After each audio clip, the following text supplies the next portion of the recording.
Anong sakit mo? Sino? Ha? Oh no! Ito no, lumaman eh. May dala kayong short? Oo. Ito yan, sakit mo ito. Yan o. Mahilig ka siguro sa mga tabang pagkain. Yan, Paris no? Walang ka hindi kumain Paris. Mga laman loob. Prito nga lang yun. Oo. Pritong mabuhan yung Sisig. sisig. Oo, yun. Yun, yan. Taon yan bago mawala yung mga sibong yan. Kaya nga eh. Oo, nagdikitan yan diyan. Ito nga yun o. Kaya nga, ayan o. Sa akin o. Kaya nga, dito. Ito. Ito siya, yan o. Patunog-tunog. Yung nauna, galing yun doon sa tunog-tunog. Naka-anim session. Yung dalawa mag-asawa. Dalawa. Lalo sumasakit eh. Masasakit yan. Tunog yan eh. Mag-trigger yan.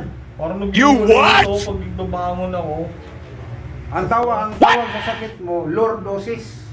No, hindi nakapantay. Sa posture. Tagilid o. Lordosis yan. Yan o. Lordosis. Lordosis guys. Tanggal mo damit mo.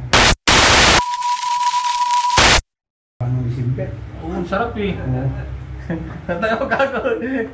Kala ko naman di maano sa akin. Ilang kilo ka? Dati 120. Tuwad o. Alay, masakit eh. Free rice na, wala akong gasto eh. Pagkain ng bait niya. Pagdating ito. Wala. Doon ko na-discover. Itong sakit no? Sakit. Nung na-discover ko yun, Nagpasakit siya, no? Sibo. Sibo yan. 4,000 pa, member yun. Ako nang hihilot nun. Kung sa gabi, ay, bigay. Yung nangarin ni Bantak. Sila ng Paris. Pares. Tuwan mo sila. Ha? Si 30 kilo ka? Wala nang sakit. Okay na. Ano pang hilote natin? Wala nang sakit. Higa-higa ka na lang. Ito ha, bigay ko sa'yo. Meron na po. Kurinti, hindi mainit eh. Hindi mo makontrol eh. Init.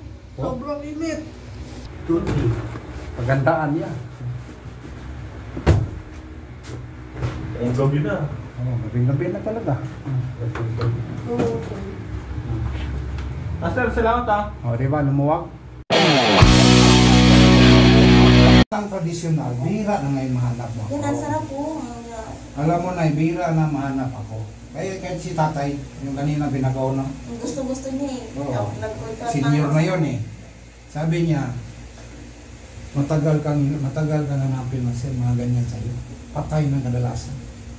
Alay.